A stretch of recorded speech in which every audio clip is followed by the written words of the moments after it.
Welcome to the Black Delegates podcast. Today's date is October the 1st, 2018. We're on episode 34, yet to be named.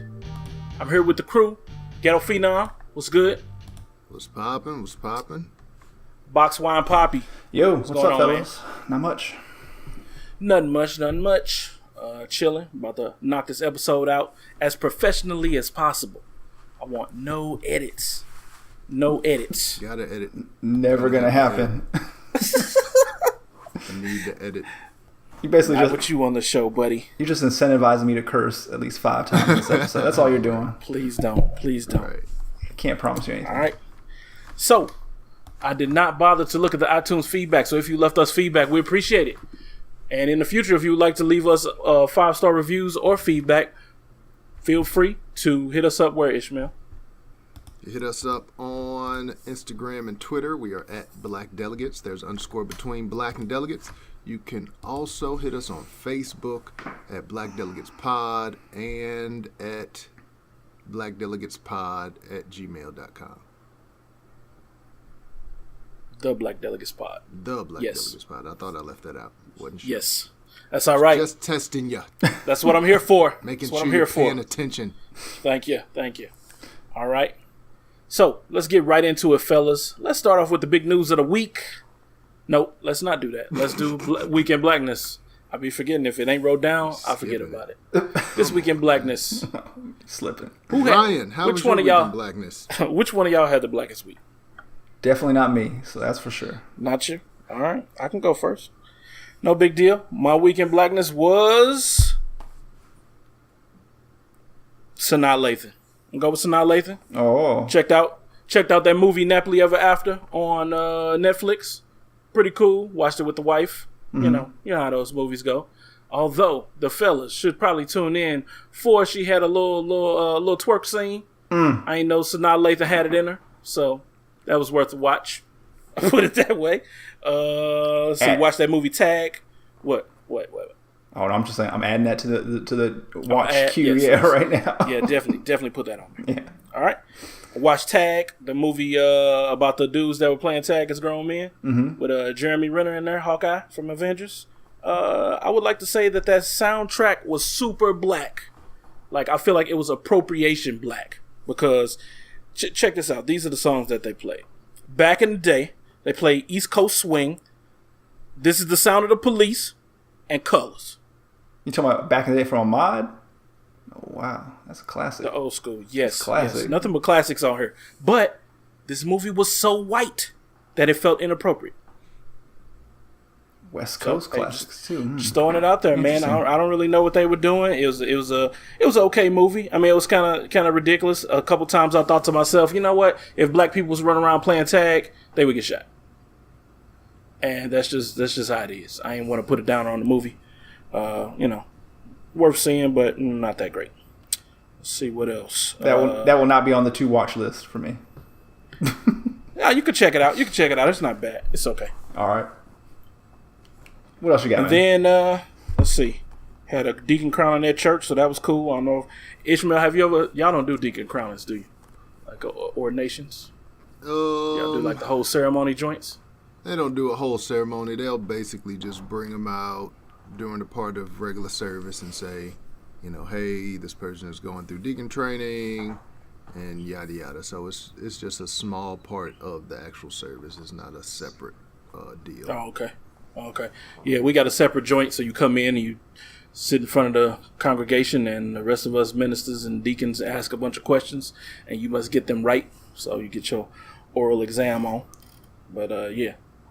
So that happened. And by the way, I think I got called a nigger. But other than that, by the deacon at church? No, these things separate events. Separate events. He got a question wrong and was like, nigga. Nope. Hard ER. It's called a nigger. Where? Just making a turn at the light, man, coming home, and all I hear out the window was nigger. And I was like, what the heck was that? Are you serious? Yeah, man, I wasn't really sure. But, when you go through your heads of what words they could have called you besides a nigger, not many that rhyme. So it's like he could have said knickerbockers. Like maybe he's talking about the Knicks or I don't know. There's not many words, so pretty sure I got called a nigger. Where was this at? Out on the rural area? No, it wasn't my work. It was over just closer by to my your house. Yeah, it was by my house. So, nothing. Well, I guess that's out of the ordinary for me because that ain't happened over here. So, yeah, it's just interesting. I look back just to some couple white dudes in a pickup truck, but that's it. I'm civilized these days, so there was no hashtag get the strap. Well, I'm glad cooler heads prevailed in this situation, man. That's unfortunate. I hate to hear that, though, man. That sucks. Always happens in a pickup truck. It's always some dudes in a pickup truck. It does. That's truth right there. Pickup trucks are racist, man. Hey, do you think pickup trucks are racist? Do y'all think that they were nigger hunting? We were always wondering what that was. Maybe that's what they were doing. But it's weird to do during rush hour. Yeah, probably not. Probably not. I'm not even sure what that term means, and I'm going to avoid this whole conversation. Let's keep it moving. All right. Weekend Blackness, Paul. Man, hey, this is a boring week for me. My weekend blackness was every week. My weekend blackness was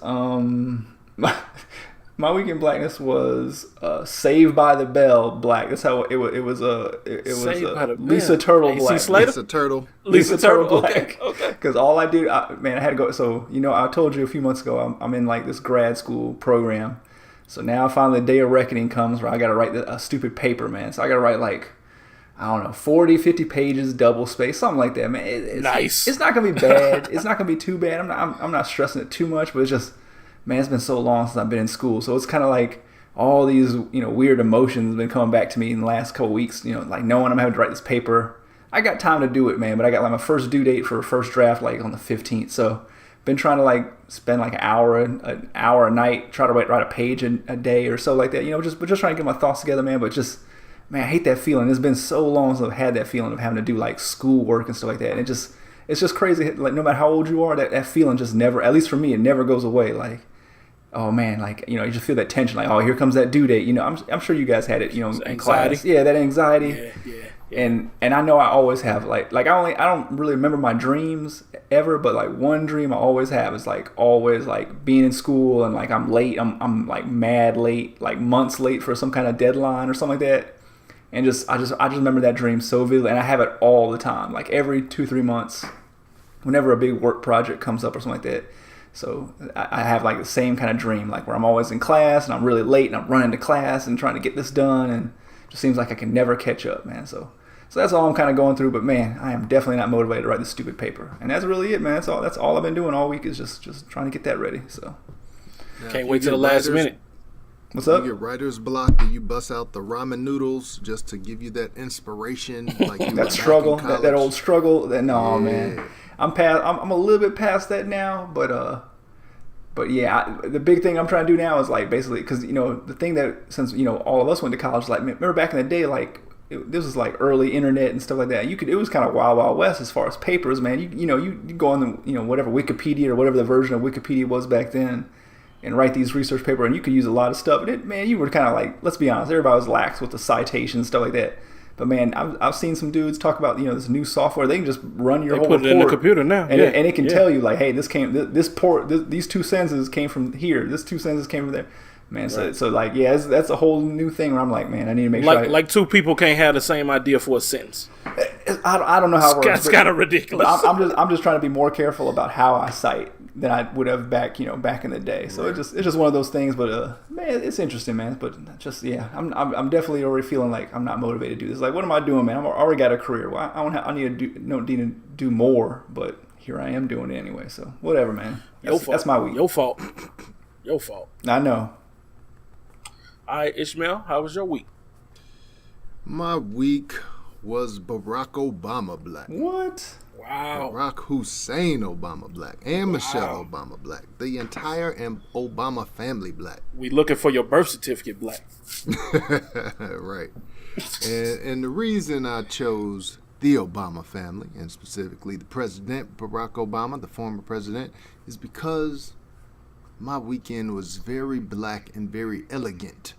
So once a year at my gig, we have this event. Actually, we have 4 of them, but this is the premier one. It's called the Salute to Excellence in Education. It's a big black tie awards gala that goes down. There are like over 1,000 people there every year, and people coming out in tuxes and dresses. And so the main purpose of the event is awarding these scholarships to like college students, and also giving awards to educators. So it's like this year we gave out, or different companies gave through the organization, over $1 million in scholarships and community grants and stuff like that. So it's just always great to see, number one, black people coming out in full force, looking good, everybody kicking it. You have a nice little event, which those type of events are long, and but then afterwards you have like the after party, and so they do like a dual after party because it's people from all ages. So on one side they got like a live jazz cabaret, and so you go out there and you listen to the jazz singer and the band, you know, kind of kicking it. And then the other side is trap music. Yeah, they got DJ Cut, you know, one like the top DJ in the area, and he comes and he, you know, just kicks it. So it's just great to see mostly black people. It's not only black people there, but, you know, see an event that is just full of black folks looking good, enjoying themselves, no type of drama. So had that this weekend. That was pretty dope. Cool. You took the wife? Took the wife. Yeah, the wife nice. Always goes. I was worried because this year she was supposed to work. But she was able to switch with somebody. Like they had a homecoming event that she was supposed to work at her school, but she was able to trade to chaperone the event at a later date. So yeah, she got to come, and one of my sisters was able to come up. So we just kicked it, man. Had a couple of friends and old coworkers that were there. A lot of familiar faces. So it was just fun, man. Now let me ask a question. Open bar at this place? Sort. It's a halfway cash bar. Cash bar. It's a halfway open bar. So what they do is, like, 2 drink minimum has their like beer products there. Okay. And that's open bar on those. But if you want something different, like they got certain, you can get a Chardonnay, a Cabernet, or AB brand beers for free. Gotcha. Or if you want to buy something different, then it is cash bar. But now that was all the setup to my next question. So like, did the bar have anything but brown liquor? Or is it all brown liquor? Because I assume this is an all black event and it's a fancy event. It's got to be all brown liquor. I was gonna say I'm not laughing because I have no idea what that means. No, as I told you, it is a black tie. It is an upscale event, so there were all types of liquor there. There was no Crown Royal bags walking around. Okay, fine. I won't say there were none. All right. So there's always not, one. Right. There's always one. All that was there. I'm gonna have to come to this thing, but I want to see it turned up all the way. I want to see nothing but Crown Royal sacks and Hennessy bottles everywhere. I want to see, if I'm gonna go to all black tie event, that's what I want to see at the party. So next time you have that one, invite me. And I'm gonna see what it's like. I'm gonna come review this thing. I'll make a donation. I'll make a donation. Okay. How many white people were at said event? There were probably, I don't know, it was a good 25 maybe. Did they all stay huddled together in one corner, or right? They all sit at one table. It is a friendly environment. Like we would do. It's not only for black people. White people are invited. It is just primarily a black audience and put on by a black newspaper. So. Well, that's good, man. Do they feel like we do? Do they feel like we do, and we're the only black person? Because we can deal with it because we're so used to it. But when it's just them, because even at the little deacon thing, it was the one white lady. But man, I wonder how she feel. But do you think that when you go to a white event like that and they're playing like the Coldplay, do you feel as uncomfortable as they feel when you're listening to Young Jeezy in the corner? I don't think Probably so. Not. Probably not. Man, the white people were jamming too. Like in the after party, they'd be out there on the dance floor kicking it too. So. Oh, yeah. Did you watch to see if anybody said nigga? Soon as any nigga words come up, you just look dead at them. I don't think that's not the smartest decision to come to an event like that if you racist. So I'm pretty sure that the white people, they gotta be racist. They just really into it, and then they just let it slip. Nah, they were good, man. They just be like, my nigga, and you be like, oh. Yeah. All right. Well, let's move on into these topics, man. On. Yes, sir. Let's share. So I guarantee one thing Ishmael did not do was slip anything into his wife's drink. I don't know about that. And speaking of slipping something into a drink, no, man, he ain't got to do that. I don't know. Maybe she into it. Maybe, I don't know how you get down. But Bill Cosby won't be doing that anymore. He was sentenced last week? And your man's got 3 to 10 years in prison. I don't understand how the sentencing worked. Yeah, that's crazy. It's a pretty wide 3 to 10, even though he was sentenced. Man, he'll be out. He's gonna be out in 3 or 4 for sure, guaranteed. I don't think he lives that long. I think he'll die. I think he'll be fine. He'll be fine. Like Joe Pa. Yeah, I kind of think he's gonna do a Joe Paterno too. Yeah, man. Think so? I'm sick of hearing about Bill Cosby. Let me say this, man. The dude's lawyer. I don't know if you saw. I know, Ron. I told you about this. The dude's lawyer. He got up there after the verdict and the sentencing, and he basically said that this is the most racist. This is the most racist trial in U.S. history, and I just had to give him the big old side eye on that dog. Like, come on, maybe he got real. I don't know if he got real. I don't think so. It sounds like there's too much smoke. There's too much smoke for there not to be fire. But to say this is the most racist trial, they just need to strip him of all his credentials right then and there. Because come on, you got Emmett Till, tons of other cases in this country that are much, much worse than your client and all the shadiness he did. And it sounds like This is the one situation where you played the race card because you had nothing else. I guess you're trying to show nothing else. You already got paid from the Cosbys. The Cosbys were done paid you, or that check is clearance. I don't know way you had to go and make that stupid statement, but other than that, man, you get him out of there, get that lawyer out of there, and unfortunately he'll probably be home in about 3 years. I'm sure. It sounds like there's no chance he's spending 10 years, and he was looking at 30 years, and now he's only going to get probably 3. That's crazy. That's a crazy sentence. Well, he's convicted of one. He's convicted of one crime and not the multitude of crimes that we've been talking about over the past few years. So that's one thing that brings that down. So I get it. And plus, he's at the end of his life, man. It's gonna be over with before he finishes his sentence. Hopefully he gets a longer sentence as a payback and karma.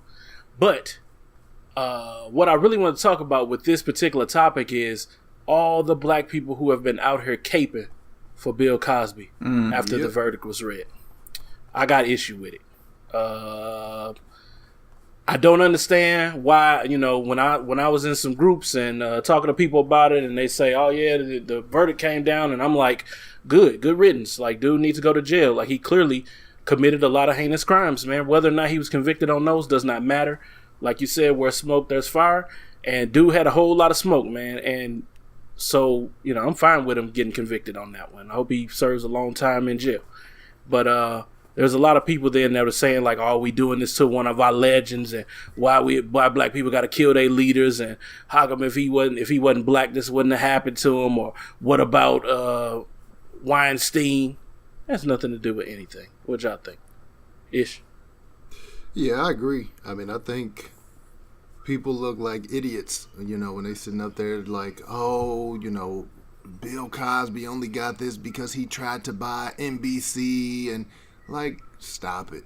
In 1992. Now, I agree that I think it's fine for people to call out the double standard that exists in the justice system, to where you see people like Weinstein, where you see people like Kavanaugh, who may be elected to the Supreme Court, where you see all these other white people that have these allegations, the president, Donald Trump, and don't suffer consequences. So I think it's fine to call that out, but to act like, well, Bill Cosby should be free like they're free. Like, no, they need to be locked up like he's locked up.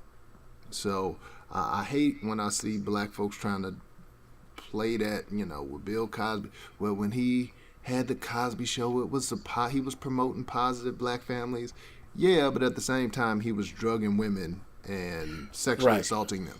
So, yeah. And I will say, I don't think that it's not one of those things where we act like we got to throw away everything that man did positive because he did some negative things. I don't feel that way.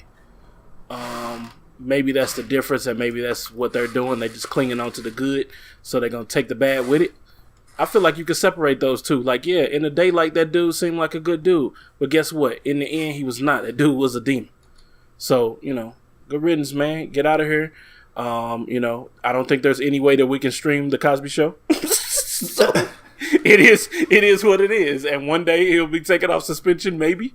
But until that day comes, man, you guys got to deal with it how it is. What'd you think, Paul? No, man, I'm with y'all, man. It's just it's crazy, but I mean, he's gonna have his supporters. I mean, he's just so well known and so famous, and I mean, it's just kind of. I used to watch the show when I was a kid, man. So everybody watched that show. That was like nightly viewing. That was required viewing back in the day. So I get familiarity and things like that, but yeah, you got to let some of that go. Just realize this guy. Although it's not like they got videotape of this stuff, and it's a lot of stuff from years ago. But it's not like this dude. I mean, he knew what he was doing. He was paying these chicks off for a reason, and so yeah, man, get him up out of here. I'm good with this. Y'all know my biggest beef. Well, not biggest. I'll say secondary beef with it is the fact that he went on that tour talking about black men and how young black men were thugs and need to pull the pants up and need to be honorable gentlemen and need to talk proper or speak properly, and he went around the country just dogging out black men, and the whole time he was sitting there doing that. So that's why I really don't have sympathy for him, besides the heinous acts that he was doing. So and the Cosby Show was all about, it was a good family show, good role models, positive family values type show. And he was just dogging his wife out for decades, just every which way. It came out he had like. Man, I think kids. She knew about it, man. It couldn't be a secret. But no, it came out that he had a illegitimate kid, like 10 years ago or something like that. I mean, I remember that was a big story when that happened, because he kind of got blackmailed for that. So I mean, it's been kind of like leading to this point for decades, I guess. But she probably done got. He probably slipped a little bit in her drink after one of these events or something like that. So it's had to have. She got to know, but hey, man, she's standing by her man, so I respect that too, I guess. Yeah, and I see this post on IG says, whatever your feelings about Bill Cosby, he's going to jail, but thousands of Catholic priests who rape young children are still free. I agree with that, but for me, I would say lock up those priests. Don't look at it like Bill Cosby should be free like them. No, go find it. Ain't no either or. It ain't an either or. They can get it too. Yeah, exactly. It's just more. He more well known. He's easier to find than those dudes, unfortunately. But they coming too. It's coming for them too. It should say Bill Cosby sentence. Who's next? Because that's what I'm waiting on. We coming for you, bro. Who's next? All right. Next story. This you, Ishmael. Circus Kava-naw. Yeah. So this is just basically a discussion about the whole Kavanaugh hearing, and how it went down. I wanted to know what you guys thought about that, whether you watched it, whether you just watched any highlights, or what did you think about Brett Kavanaugh, Brett Kavanaugh, coming to the, the Senate Judiciary Committee, and talking about his sexual assault issues and the fact that they brought her as well. Just what do you think about that whole situation? Go ahead, Paul. Oh, you want me to go? Man, I'm sitting there, you keep hearing about all this stuff, these accusations, and I did some reading up on it, but I was not into politics last week. I was trying not to be, and so I was like, man, I knew it was coming. I knew they were talking about Thursday. So I kept trying to avoid it. And the Thursday morning, I was like, man, I'm not going to watch this. I'm not going to watch no TV this morning because I know that's all they're going to be talking about. But I came in the kitchen. I was working from home that day, and then my wife had it on, and it was on some channel, but it was just on. It was just on you couldn't avoid it. It was on every channel if you're watching network television, unless you watch HBO. And so I kind of kept coming back in the kitchen and kind of hearing more and more of it about it. And so I caught the girl talking at first. And just the way they were interviewing her, man. She sounded believable. But it was just crazy, like how the Republicans they were too scared to even interview her, and so the lady interviewer, and then she was actually doing a good job, just being like a good asking just factual questions, and then at some point the Republicans were kind of like, nah, man, we up off that. She ain't scored enough political points for us, so she ain't gonna answer no more questions, and now we're just gonna start hammering. We're gonna start teeing off on these folks, and that's basically what happened, man. And then the dude came up there, and y'all tell me what y'all think, but he's definitely lying about the drinking for sure. I don't know if he's lying. I don't know what went on with the sexual assault, but the drinking he's talking about is 100% bull. And you can't. I can go deeper into it if you want me to, but it was 100% bull. That dude was drinking a lot, and if he's lying about that, then it makes me wonder what else is he lying about. And that's. But Paul, he just had a few beers. He likes to drink beers. He just had a few beers. He loves beers. Who doesn't love a beer? Don't you love a beer? Don't you like beer? Love to have a beer? Didn't your dad drink beer? Dog, right. First of all, when we were in high school, I don't know about now. Ryan's the teetotaler. I've never seen Ryan take a drink or anything in my life. A teetotaler. You don't drink. Teetotaler. Look this. Google this. Teetotaler. Man, I've been called a lot of things. Never been called a teetotaler. Well, that's with the hard R at the end. You look it up. Teetotaler. That's what you are. Let's find out what that means. But man, look. I know I drank a lot in high school. You trying to drink to get drunk, or at least, and if you're that young and you're drinking, you don't know what your limit is, so you definitely gonna hit it. So him talking about like, oh, I never blacked out. I would drink a lot and then I just go straight to sleep. Man, that is 100%. That was the BS. funniest part. They was like, "Have you ever blacked out?" No. Did you ever go to sleep? Or no, he said no, but I did go to sleep. Like, what's the difference? How do you know the difference? Yeah, basically his whole thing was I drunk a lot, but other than that I was a choir boy and I didn't do anything. I never did anything. Do you know how much dumb stuff I did when I was do you know how much dumb stuff I do now when I the few times I do drink? I mean, I still do dumb things. I saw you going off that NyQuil. You did some dumb stuff. Oh, 100%, man. So, man. Hey, if there's alcohol involved and you drinking too much, you don't know your limit. You're gonna say something stupid, do something stupid. I'm not saying he did sexual assault. I'm not saying that's the natural conclusion of all this. But you probably did something stupid. But for him to sit up there and say how he drunk as much as he did, and clearly he did from his yearbook entries and all that stuff. His friends, he seemed like he drunk a lot. And he was lying about that. Yeah. When we asked him about the terms in the yearbook, he was lying. He was 100% lying about that. And the biggest way that you know he was lying throughout that hearing, besides the fact that he went super angry white man and then he was crying. I mean, he just went through all the emotions. He started crying. The fact that he was drinking so much damn water. Yeah. I was like, who is filling up his water jug? Because this dude, after every answer, he just chugs a whole glass of water. Did y'all see? Keep your mouth from being dry when you're lying. Did y'all see the Saturday Night Live with Matt Damon? Yes. That was so spot on. Spot on. Yeah. What about you, Ryan? You got anything else? Man, I kind of avoided it, man. I didn't want to, because frankly, I am embarrassed. I mean, that's the only way to say it. And the more keeps coming out during this whole regime, and now a nomination, and he seemed like he was lying before, just in the Senate questioning.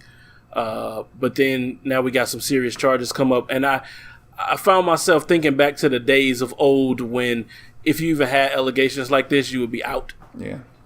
They'd just be like, "Oh, you smoke weed? We think you did. You're out of here." Yeah.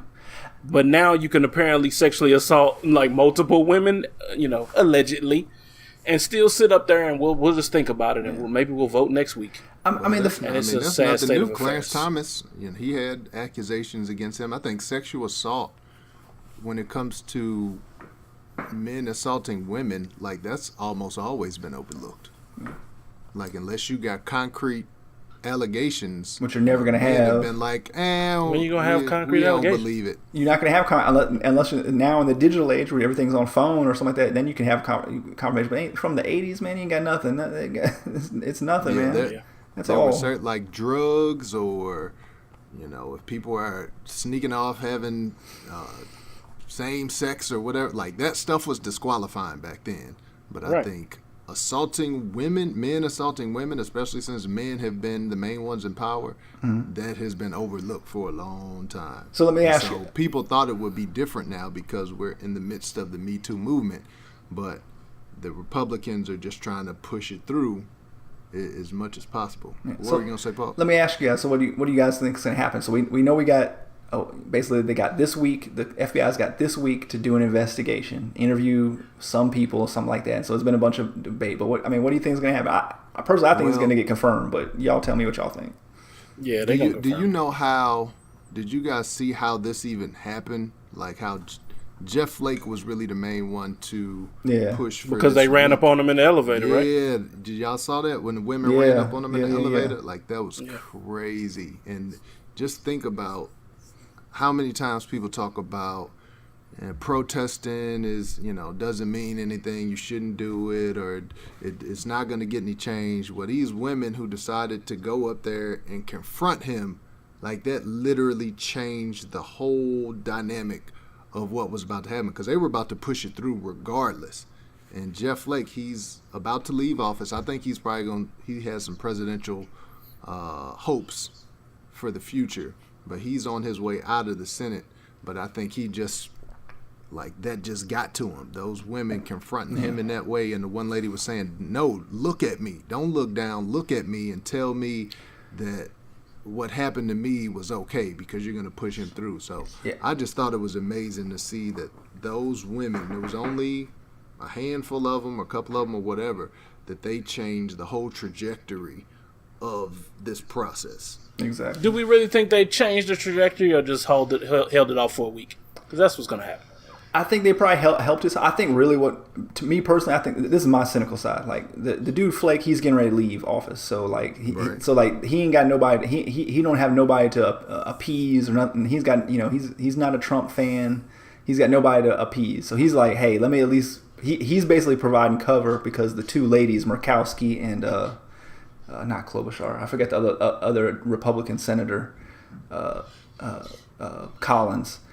Susan Collins. They probably want to vote no on this dude, but they want the investigation so that they can at least so that they don't get flack from their constituents and their supporters on this issue. So basically Flake is taking the bullet or taking the heat on this because he's bulletproof. Nothing can happen to him, right? He's not seeking re-election, none of that stuff like that. So they let him go out there to be the face of the tiebreaker. And then he'll take the heat, but it's really Collins and Murkowski, and you got to get them over to their side. So I think that's what it's really going to come down to. That I'm guessing they're going to go to it, but man, that dude is clearly lying about the drinking. I don't know about sexual assault stuff, but he's clearly lying about the drinking, and just the way he was acting in that testimony. Like what kind of lawyer, what kind of judge would allow that behavior in their courtroom? And now this dude's going to be on the Supreme Court and making decisions, and he acting like a little kid up there. I mean, I get he was wrong. He may truly feel he's wrongfully accused, but dog, there's people in your courtroom every day that might be wrongfully accused, and they can't sit there and act like that. You would not allow them to talk like that. Yeah, right? You're not allowed to act like that, and that's just maybe if they're white they can. I don't know. And I get it came out from the jump like this is a ploy by the liberal leftist. Oh yeah, I thought it was funny that he blamed it on the Clintons. And how you blame it on the Clintons, bro? Soros, like he just going all in on this. Hey man, anytime you start blaming it on somebody that was 3-4 presidents ago, man, you need to relax. Like, what are you doing? Like, you know it's over. Just step down. And how can you ever say he's performing for Trump? Yeah, and how can you ever say he's how can you ever say he's impartial on this? I mean, he's got. I mean, just like Clarence Thomas, he's never gonna side on anything. It's all gonna be on that worldview, and he's gonna keep that. And he's just gonna be a hardliner no matter what. And it's like, well, if that's what you want, I mean, there's got to be other hardliners you can get that got less baggage than this dude. Just get him up out of here. And, I think the FBI investigation is gonna uncover something else that they really can't dispute, and I think he's gonna be out of there. Next topic. No, not another black one. This is the story of a New York family just trying to make it. They needed a nanny, and they were, I guess, apparently doing interviews, and Giselle Maurice was her name? Giselle. She got a text message. You think it's Giselle? Yeah, it's Giselle. That's rough. Yeah, we know she's black. What up, Giselle? And she got a text message that said, no, with like 10 O's, another black person in caps, following her her meeting with the family. And it wasn't even an interview. She was actually hired. She was hired. I don't know if it was through a company or something, but yeah, she was hired, but it was the first time she had met with the employer. Yeah, it says after meeting her new employer, Lindsay Plasko-Flaxman, for her first day of work, and this was back in 2016. She said she was not sent the message not once but twice. I don't know how that happened. Like how you send the same text message twice on accident? Well, this is how racist you know she is. They said what happened is she sent it. She thought she was sending it to her husband, and so she sent it once, and there was no response. So then a couple hours later, she sent it again. Like usually he responds to me, he ain't responded. Yeah. So I need to send it again because I need to make sure he knows how upset I am that we got another black nanny. I can see that because you know you just looking at the last message sent. You ain't really paying attention to who you sent it to. I can see that. I can see it. So apparently the family is saying that they are not racist. They probably said they had black friends, but I didn't say that in the story. But they were just not happy with their previous nanny who was black. So I guess all black people were bad. So did you get a chance to read this story, Paul? I read the story. Yeah, see, I even did an additional story, so I saw some pictures of the nanny. Not bad looking, actually. So. But yeah, man, she living her best life on the gram. Yeah, for real. She got a hella Instagram pictures, just gonna Google it. Living the life. All right, that's right. But yeah, man, she's seeking $63,000 in wages, basically $350 a day for a 6-month gig. So like, look, dog. I don't care what they can say. No, another Hispanic. I don't care. For $350 a day, I'll come babysit your kids. No issues, man. I'll come down. Well, the crazy thing about it is how quickly the employers, which they're from the UK, but they've been in America, and I think the husband's like a banker, so they're rich. You know, they might not be super rich, but they're rich. But it's interesting how quickly they went to the white victimhood. You know, they're the one who, first of all, they said no, you know, not another black woman. And then after that, after they sent her that text message, the wife fired her because she's like, well, basically, I just disrespected you. Now I don't trust you watching my kid because I feel like you're going to do something to my kid because you know I'm racist. Is essentially what happened. So that's why they fired her, because they got caught sending that crazy text. But then when you look at the story, and check the show notes if you haven't read it, the husband is talking about this is extortion. Yeah. You know, like, oh, I don't have just millions of dollars laying around to pay people who are trying to extort me. No, she's not trying to extort you. But here in America, there are certain laws about discrimination. Now, they are not often followed. We know that. Right. They're not often prosecuted. We know that. But if you get busted discriminating, and you did right here in the text message, you're going to get sued. It's not extortion. You're an idiot. You broke the law. You're racist. That's your bad. I hate to be alt-right, Ryan, but I'm going to. But you're going. Of course you're going to. I'm going to. So, in this situation, I kind of feel what the racist family is saying. What? Because if you put yourself in that predicament, you really can't have that lady in your house. Oh, it's going to be mad awkward. Can't. Oh, man, mad awkward. Yeah, it's extra awkward every day. Like, you know what kind of a seed she could sow in your child's mind every day about her racist parents? You can't have her up in your house cooking your food. You don't think she might spit on your food? You gotta be careful about that. Not saying that the lady would, but she could. Fam, we know what kind of service we get at McDonald's, so you definitely don't want to have some of them up in your house cooking for you when you just went off on or said something stupid. Fam, let me get into an argument with the wife, man. Look, I be sleeping with one eye open the whole night long. Like, no, I don't. Not just the whole night long. I'd be sleeping with one eye open, like, oh man, she might pull this knife out and stab me while I'm sleeping. You don't know, man. You gotta watch your back nowadays, man. So I feel you a little bit on this. E2, Paul, E2. But this is the deal, though. So if you do something like that and you expose your racist ways, then you have to offer her a settlement. Like, you got to pay your way out of it before it gets public, before it gets to this point. Yep. Because now you're in a position where this can destroy your entire reputation, like, legitimately. So they should have, what they did is they paid her for that day, and then they were like, you out of here. Yeah. So no, if you would have went to her probably at that should have time gave her a couple weeks or something. Listen, a month, maybe? we made a mistake. I'm sorry, but we want to go ahead and move on. But I'm gonna give you whatever. We want to give you $5,000 for your troubles, and then the lady would have been That would have been sufficient for her. She could have went and found some other work, but you just tried to give her that $350 for that day. That's just disrespectful. It's a lot of money for a day. But now she's suing for 63. Now she's suing for $63,000. I'm sure they probably could have settled for $20,000 a week ago, but now they got their pictures out there. What's up? All right, Ryan. Again, I do feel that this probably shouldn't have got to the point that it got. Again, yes, they did some racist stuff, but at the same time, is this losing that job stopping her from getting another one? Probably not. But she lost that job because of her race. And I understand. That is illegal. I understand. That's discrimination. That's illegal in employment. So that should be the end of it. But go ahead, finish what you were saying. I guess I feel like it's a little bit different when it's because you're not going against a corporation or something. You're going against like two people just with a babysitter. Although you know, as we stated, yeah, they're well to do, but still, it's one of those things. I don't mind the social shaming. I don't mind none of that, but I also don't think this don't really need to go to court. You know, just get another job. It's cool. Put this information out there. Shame them a little bit like we're doing. Crack some jokes, laugh, call them racist, and then that's it. But what's the point of shaming people? So because it works. Remember that guy, Not everyone. in his truck, his work truck, and he was calling the dude a nigger and all this and that. And he out there apologizing. He lost his business, right? They hit him in the pocketbooks because they shamed him so much. So she's hitting him in the pocketbooks.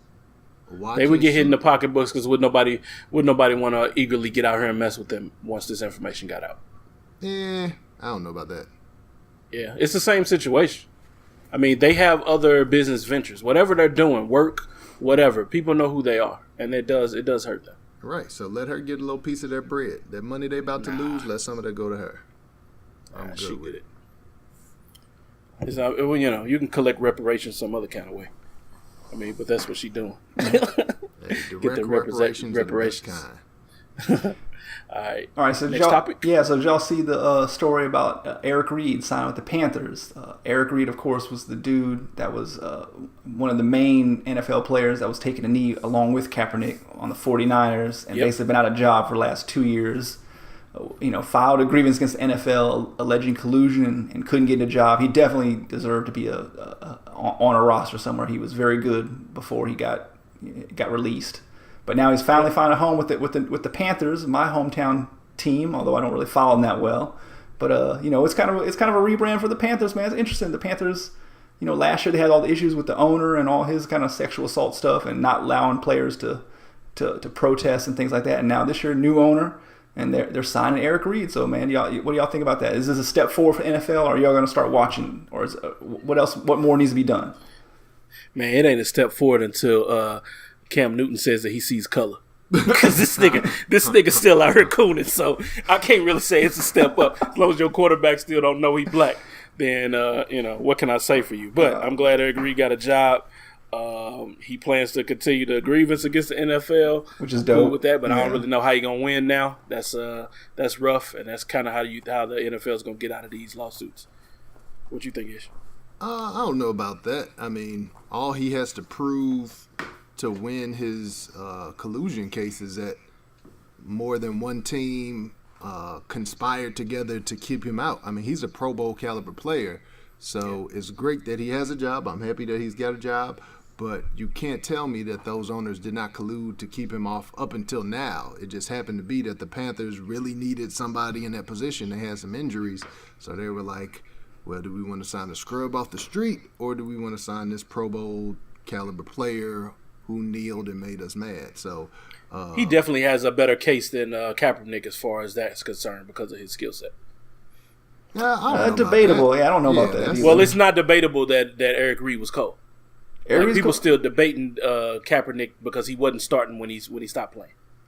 He could easily say he didn't have it. The year that Kaepernick got released, he started about half those games that year, and he was clearly the better of the two quarterbacks. He definitely deserved. Exactly. He definitely deserved. I mean, you see some of the hot garbage that's out there. He didn't start the whole year, though. He didn't start the whole year, but that's because they were trying to go in a different direction.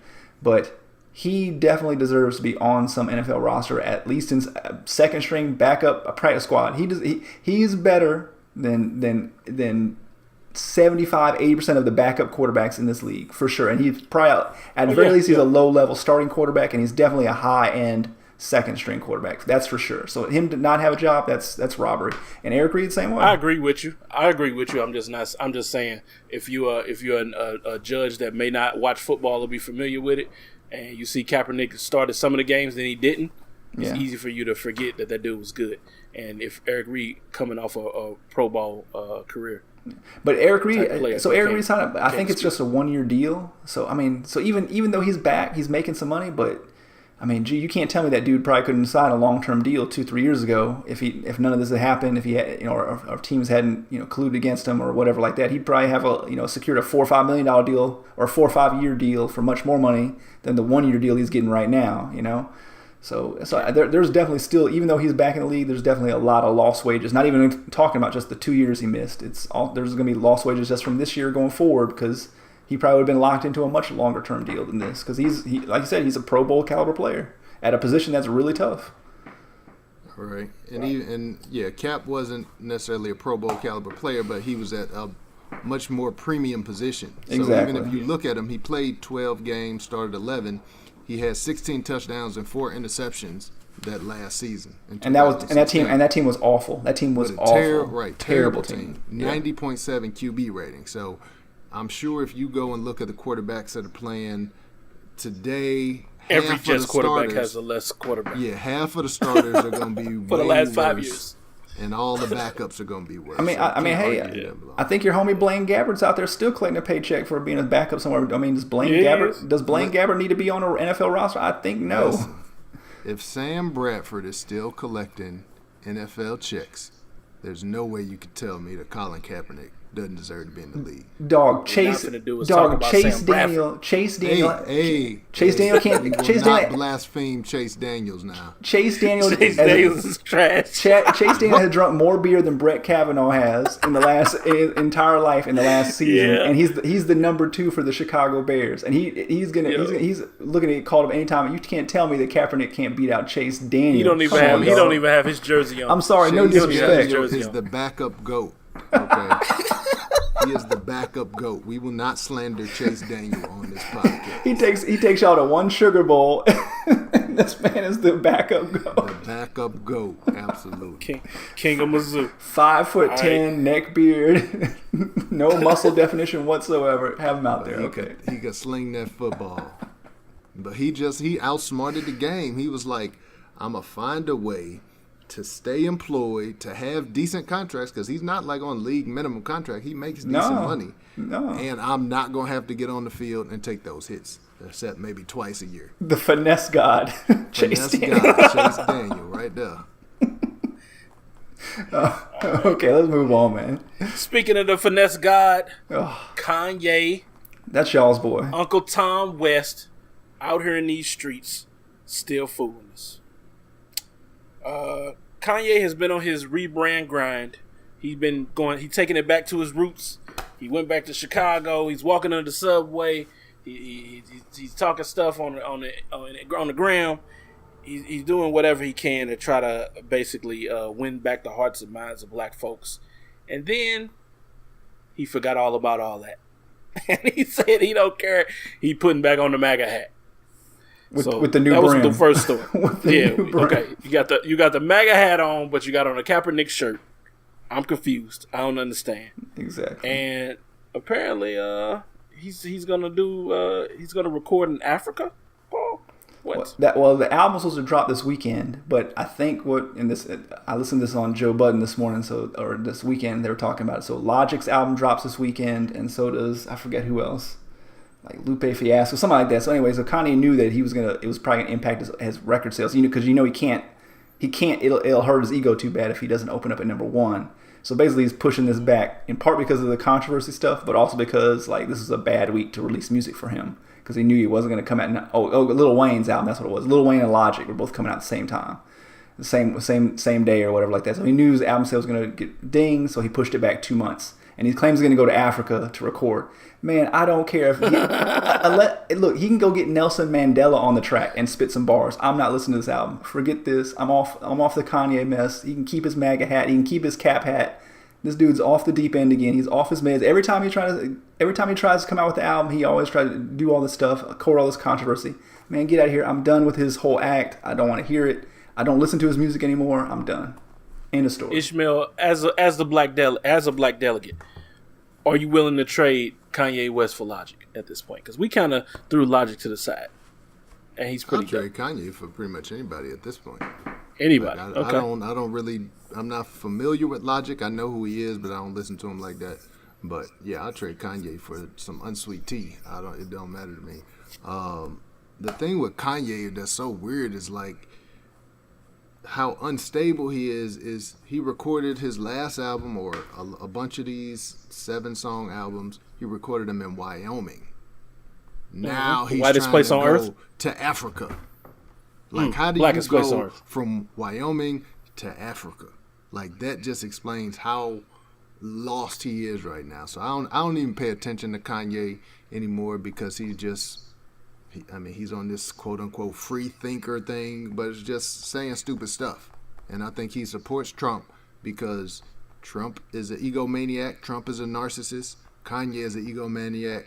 Kanye is a narcissist. Like, did you hear the story? attracts him. Did you hear the story today that he says he's trying to get Kaepernick to go to the White House and meet with Trump? Like, do you think there's any chance that happens? Or do you think there's any chance that this conversation even came up?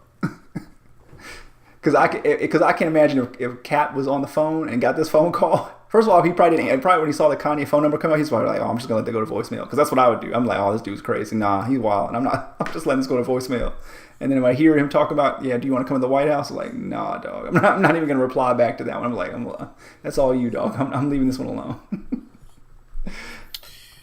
Sad. Yeah. Anyway, went from George Bush doesn't care about black people to this. Yeah, exactly. Hopefully we don't have to talk about Kanye anymore, but nope. I guess as it comes up, man, if it's worth talking about, we'll talk about it. Blah, blah. All right. Hopefully never. Next topic. Brown Delegation is uber wildin'. Yeah. Ishmael, this is your story. Give us a recap. Man, so this story is definitely crazy. And just got to give shout out to the Brown Delegation, man. This happened in Columbia. No, not Columbia, Missouri, where the greatest university in the world is.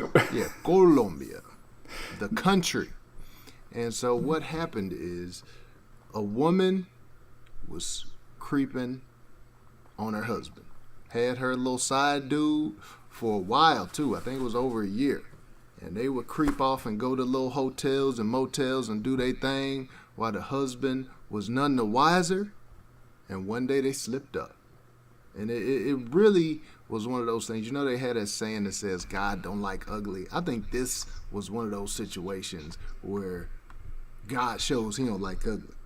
So what happened is the woman, Yemi, I think is her name, and her lover, Jesus Barrios, they called an Uber. Shout out to you for trying to pronounce their names. Hey, that's their names, man.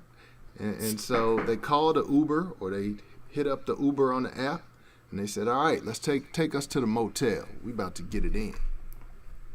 And even though that Yemi's husband is an Uber driver, they really weren't worried about it, because when you Uber, I don't know if y'all have Uber before, but when you Uber, it tells you who your driver is. You have a little picture of them. So if it was her husband that was going to pick her up, they would have known that earlier. But what happened is her husband, I guess his partner didn't want to Uber that day, or he was tired, or he wanted to, let him make some money or whatever. So the husband got in his friend's car, and he was driving under his friend's Uber profile. And so when the Uber pulled up, they got in like, yo, take us to the Motel 6. And he turned around and saw his wife in the backseat with this other man. So that is just like the most gangster thing ever. Like, that's like a Shonda Rhimes type of deal. So did he do that on purpose though? No. Or was he just driving? No, it just happened that they got in his. Yeah, I think it would just happen to be coincidence. So it wasn't like he was running a sting operation, because how do you know? Right. You can't plan for your wife and her boyfriend to hit you up on the Uber. So it's just coincidence. So he didn't get the strap, but they did scrap outside the car, apparently. For real. I saw the story said they fought a little bit, maybe, and I don't know what you do if you catch your wife cheating while you driving an Uber and she get in the back seat with some dog, dude. I'm finding a cliff and I'm driving right over there, and I'm rolling out 2 seconds before we get to the corner, dog. That's real talk. I hate to break it to y'all, but that's exactly what's going on with me. I'm just gonna stay quiet, put on some nice love music, keep the lights off, and just drive. Find me a cliff, and I'm going right over the side. And I'm gonna do the shoulder roll 5 seconds before we hit the curb. But yeah, man. What about you? Dude, I don't even know, man. I couldn't. I just can't imagine. Like that's just crazy. Cause one, like. You got to get the strap. First of all, I mean, that's what I was gonna say. Like, I feel like hashtag get the strap, but I ain't got no strap. So what do you do? And first of all, the husband's name is Leonardo, and the lover's named Jesus Barrios. Like, the dude named Jesus is giving that mean pipe game to your wife. So like, if your name is Jesus Barrios, he's laying down some pipe on her, and yeah, he's got to die. He's got to die off top because it's he been giving it to her good. So. I'm going to disagree with y'all on this one. I'm going to disagree with y'all. I would not get the strap.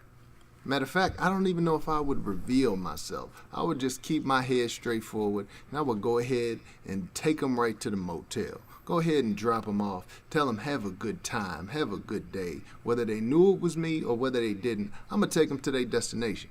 Mm-hmm. I'm going to make sure I get that 5-star rating on Uber, even though it was his homeboy's Uber.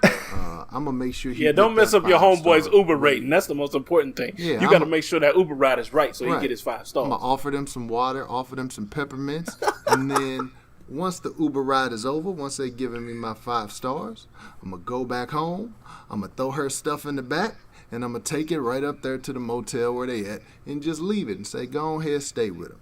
It's no need for violence. It's no need for gunplay. If you want him, go ahead, have him. But you about to be out of my house. Yeah. Real talk. I know a situation where that happened. Like, a friend of mine in college actually, was the girl in that type of situation where she was with, actually, her best friend or one of her good friends. She was at her house, chilling. It's gonna say I was Jesus in this story. No, this ain't me. This ain't me at all. But and I was actually shocked whenever she told me this story directly. This was years ago, but I was like, I would never tell anybody that story. But I'll summarize it. Basically, she was at her friend's house. Her friend's boyfriend wanted to go to the club. His girlfriend didn't want to go, so she told them, "Hey, y'all go to the club, kick it." Whatever. The 2 girls were tight. So they went to the club, kicked it, danced together. He ended up pulling that little slick game hey, where do you live at? And they went by the house. She pointed to her house. Oh, let's go in. And then one thing after another, they in there smashing. And then the girlfriend figured out, hey, the club been over for an hour. They ain't home yet. She drove over to the girl's house, saw the lights on, and just went back home, got all his stuff, and dropped it off. So why Did she know he was in there? Yeah, she knew. Yeah, she was banging on the door yo, I know you in there, come out, because she saw the car, whoever's car, I don't know if it was her car or his car. She saw the car outside, so she knew what was going down. And homie he went out the back window, didn't he? Right? No, this is the crazy part of the story. This is the most ridiculous part of the story, and I promise, at least this is true as I heard it. The dude just moved in at that point. They just were a couple now, and he just so it worked out. Lived together. No, not a love connection. No, it didn't work out. I thought they got married or something. I was saying that's cool. But I'm just that's crazy that you cheat on your best friends, or you cheat on your best friend or whatever, and then that's just your boyfriend now. She just straight Devo. I'm the captain betrayal. Now. Yeah, that's a next level betrayal because she ain't even got nobody to talk to about it. She ain't even got nobody trying to cheer her up. Right. She can't even be like, "Hey, let's go out somewhere. You get your mind off of him." Right. Both of them left you. Yeah. Wow. Yeah, that's rough, man. That's when you get the strap. I'm just saying. Yeah. I'm not advocating any violence. If you were going to be violent, that's when I understand it. I feel like it's justified in these situations. I feel like it. Very. Yeah. Yeah. All right, man. So we want to do this All right. insecure thing or what, man? Yeah, let's get to Insecure. You want to give the I know y'all spoiler been warning? waiting on it. it. Spoiler alert. Yep. If Spoilers. you have not Spoilers. watched, what is it? Episode 8? Episode 8. Of season 3. Episode Yeah. 8 of Season Insecure. 3. If you ain't watched Season it, 3. go on, turn this off now. Because this is the last topic, but we will ruin it for you. So For sure. We will. All right, fellas. We So gonna try to Ryan do is this. going to give, I don't know if he's going to give His a recap. epic but in recap. order. Yeah, Ryan's going to do his I don't know thing how right epic here. it's gonna be. This is all you, baby. Don't worry. I hope I didn't delete it. No, Okay, here here- it is. Got it. Okay, we ready. Episode 8, Insecure, titled Ghost Like.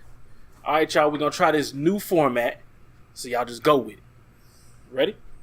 It's So, already we trash. start off. Childish.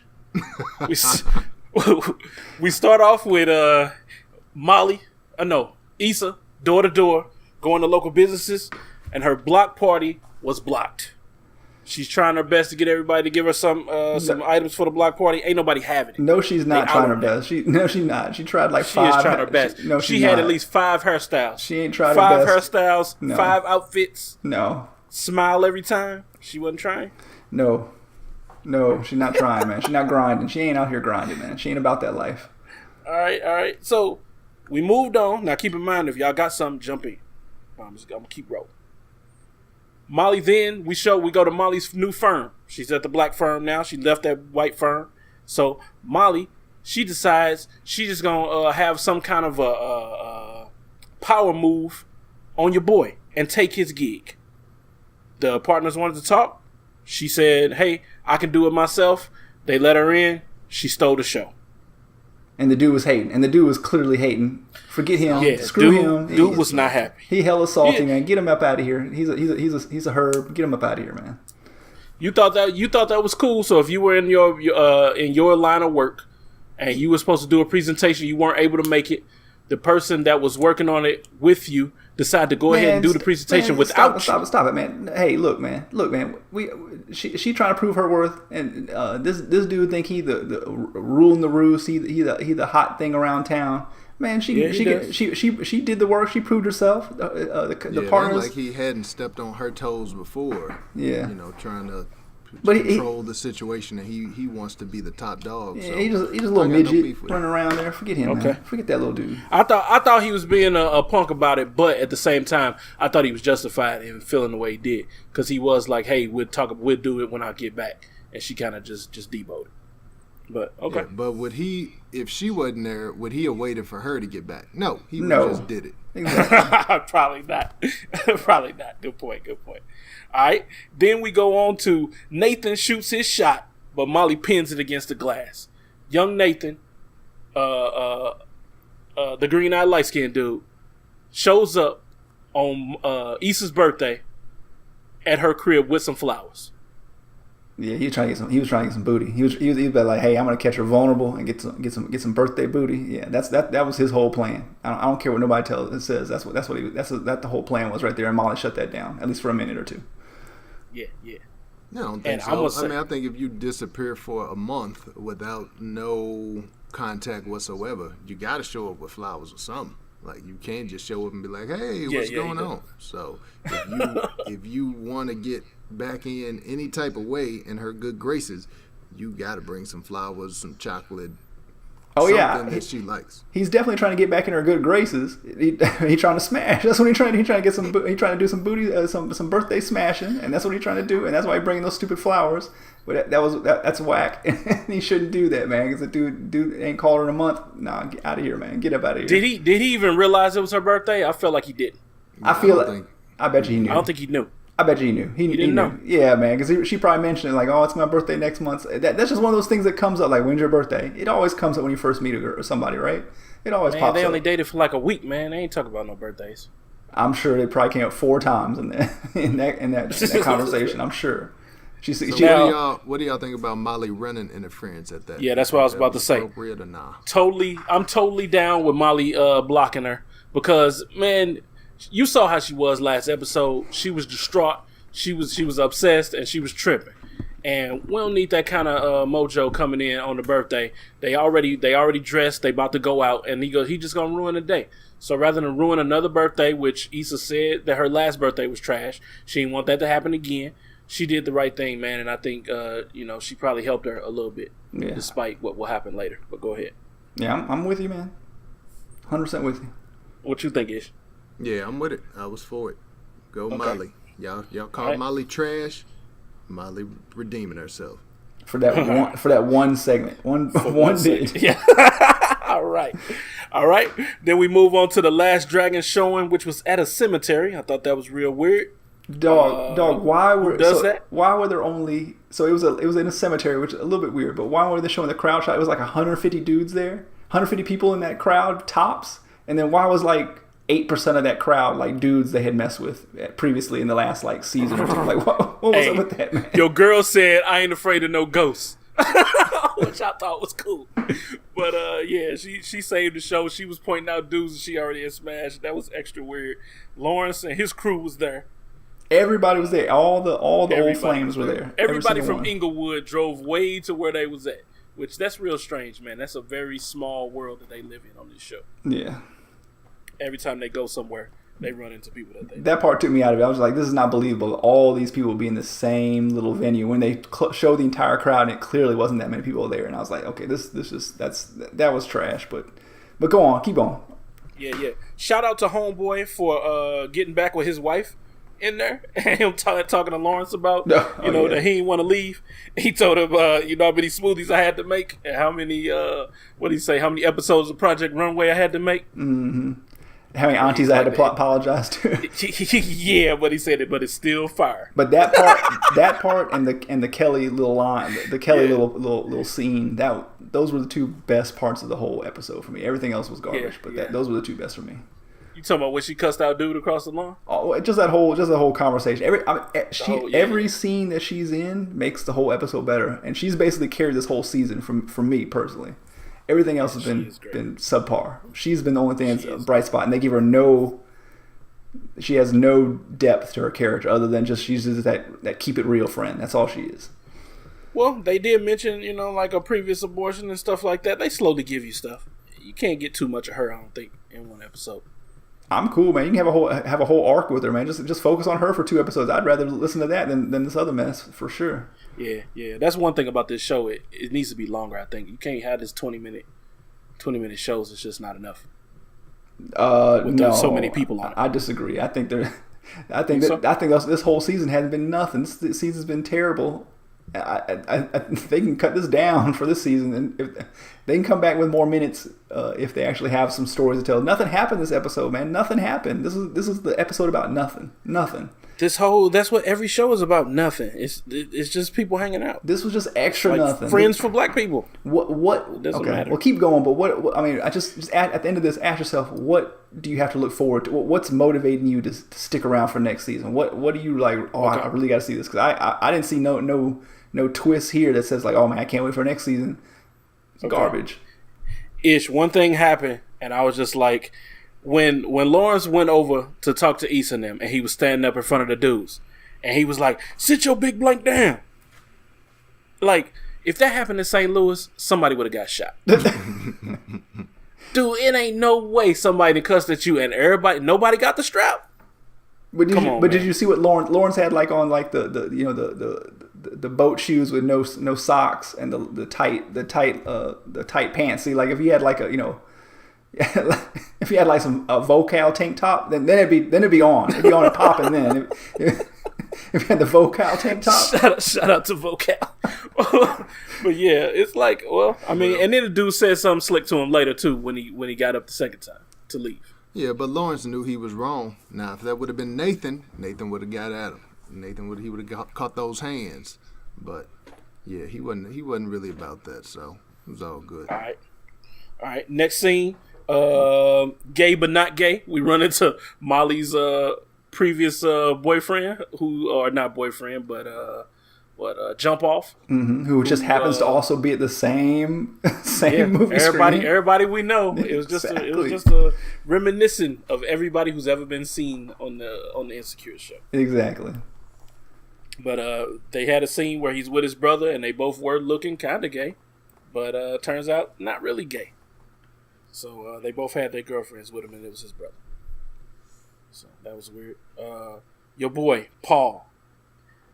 This is you, man. Man Bun got a chance to let his mane down. Asian bae. You talking about Asian bae. I'm never calling a dude no Asian bae. You can do that if you want to. I'm comfortable with myself. But I ain't calling a grown man delicious. No. But he got a chance to let his mane down, and Molly called him to, I guess, apologize. Yeah. And then finally she getting through her head that maybe she was a little wrong in that situation last week. See that part also took me out, because it was great that she apologized, but let's be real, women ain't apologizing for that. They ain't calling back to apologize. That's never happened in human history, that they actually apologize like that. So the Asian dude, he just said there, he was like, nah, that ship is sailed. So I don't think we're gonna see him no more. Molly had her chance with him, and she blew it, and so I'm glad. Hopefully we don't see him no more. He curves her, but that apology, that doesn't really happen in real life. I don't think. Have y'all ever seen an apology like that before? My wife apologized to me before when we was dating early on. Yeah. Yep. Yeah, she dumped me and then came back. You co-sign this ish. Yeah, women apologize from time to time. So, yeah, it's rare. And you could rare, tell he was surprised by it. But I don't think that he's going to curve her all the way, because it looked like after that they just kind of settled down like they were about to have a conversation. So, yeah. I mean, that was big of her. Again, y'all calling her trash, but Molly stepped up. She did the right thing. She did. I'm proud of Molly. She grew up for some reason. Maybe it's just out of humility. But one way or another, she grew up just a little bit in this episode. All right. Next scene. I titled this one, Cry Face Killer. Your man with the green eyes comes up to Issa's apartment, and he asked, I guess, to see her and try to apologize in person. And he had the cry face going the entire time, man. He was looking so sad, puppy dog eyes and all that. And she was just like, I ain't really hearing it. But I don't know. How y'all feel about dude? He taking another shot, man. Well, Go ahead. I'm interested in the fact that you went down scene by scene and actually gave them titles. You were really in committed. I'm a professional. When this man literally told us last week, don't do no recap. Don't do no recap. Right. He's gonna give us a 20-minute recap, scene by scene recap. Well, how about this? How about everybody if you're on Twitter, or you can email us, or the three people that tell Ishmael everything that you hate about me and Paul. Tell Ishmael that you prefer this doing it like this. Nobody's gonna say that. We can't just be out here going all out of control and people just talking, Paul rushing us through and being unprofessional like that. That ain't how you do a recap. Okay. Or review. But look, man, this dude. First of all, every time I see this dude's face, this dude Nathan, I think it's the dude from the barbershop, the light skinned dude. That's Jesse Williams, but it's not Jesse Williams. That dude. It's like those three dudes. Is it what's his name? Michael Ealy. And then Jesse Williams and this dude. Like I need to find a picture of all three of those dudes at the same time. I guarantee it's just the same dude. It's just walking, just going around changing his name. That's all it is, man. But yeah, he's always get this dude out of here. Also, my theory on this is, you notice that each of the dudes she likes is progressively getting lighter and lighter and lighter. First it was Daniel. Then it was Lawrence. She gonna go white at the end, and then now it's Nathan, light skin. Yeah, she's gonna be with Asian, but it's gonna be this season 4. Well, this Issa though, so she's not gonna be with. She's gonna flip it. Watch, all of a sudden she's gonna flip it on Asian Bae. She's gonna take Asian Bae from Molly. That would be the best arc. So I think that's my conspiracy theory right there. Not happening. But Issa wasn't having it. For a minute, I was worried. I was like, she about to have my man come inside and he gonna smash. And I was just like, we can't do this again for the end of the season. But she held strong and went into the house and played the glow. She got that glow. She got the glow. She finally got a chance to get her life together a little bit. Finally unpack her things. Finally got some real furniture, Paul. They didn't show the nightstand, but I wanted to see it. I was like, please tell me the nightstand is gone and there's something. the box nightstand is gone. That was the first thing she changed. Yes. She had a couch brand new. She got paintings and everything on the wall. So she living. Dog, but don't tell me that this lady is basically what they try to do in this episode. This is all that they try to do. They try, like, Issa's been messy all season long. They get to this point, they try to make it seem like she really tried hard on this job thing. It didn't work out. Then at the very end, she meets some girl that's gonna, basically take care of all her job connection things, at least as far as this nonprofit vision, which I don't even know where any of that's going. But then on this Nathan stuff, she finally just says, like, no, I can't do with that. And then she cleans up the house, and that's basically supposed to symbolize, like, hey, she's got her life figured out. Like, no, it doesn't work like that. It don't work like, you just don't clean up your house one time and then your whole life is resolved. That ain't how real life works, man. So I just like it. No, it's not resolved, but it is a changing of your forward. mindset. It's a step forward, I guess. Yeah.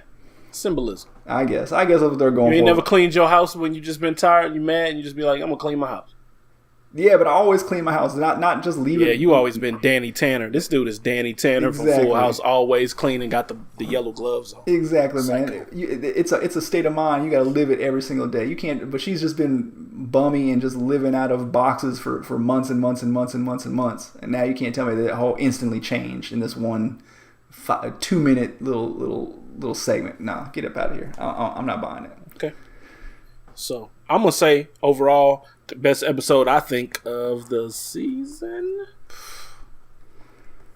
They all been kind of the same, but I wish they would do the same things that they do for the last episode that they do for every episode. That's what they need to do. They just need to spread it all out a little bit. I thought this episode was quiet. Oh, okay.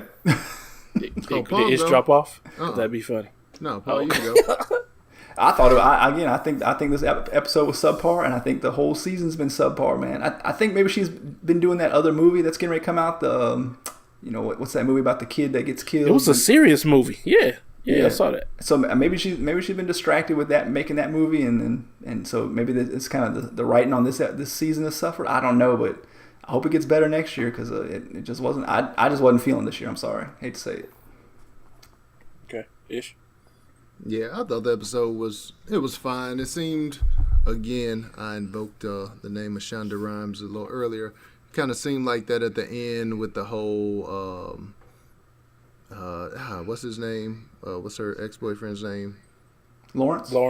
Yeah, when Lawrence, ended up going out with the girl that she was just hanging out with, like that just seemed like, okay, they're going to try to introduce this crazy relationship drama, which I'm not a big fan of, but I thought the episode was pretty solid. So I think the season's been kind of up and down, but I thought it was cool. It had some funny parts, it had some interesting parts, but it just seemed like they're setting it up to be a whole lot of drama, and I'm just not into shows that just have drama just for the sake of drama. Like, if it really drives the story, I'm cool, but if it's just like, oh, let's get as many friends in this circle to have beef with each other so we can always have something, like, I'm not really feeling that. So okay, all right, but so I'm still Team the best Lawrence episode of the season, and I like Nathan too. Yo, can we get a dude version with the dudes, because they seem like they doing more interesting stuff, but maybe that's just because we dudes. No, just give me the Kelly. Give me the Kelly episode, a series, a spinoff. I'll take that any day. All right, well, that is all she wrote, fellas. Congratulations if you made it to the end. Let us know if you prefer that method of reviewing a show. I don't know what we're going to review next. I thought it went smoothly, but we'll see. I know y'all going to talk about me later.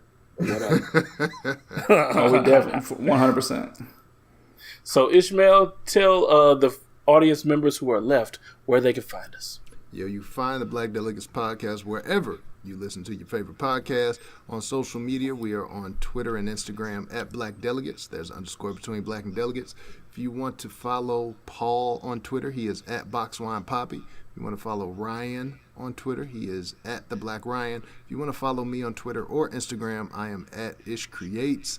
Also, Gmail, the Black Delegates Pod, or no, blackdelegatespod at gmail.com. No, it is the Black Delegates Pod at gmail.com. Get it right. Facebook is Black Delegates Pod.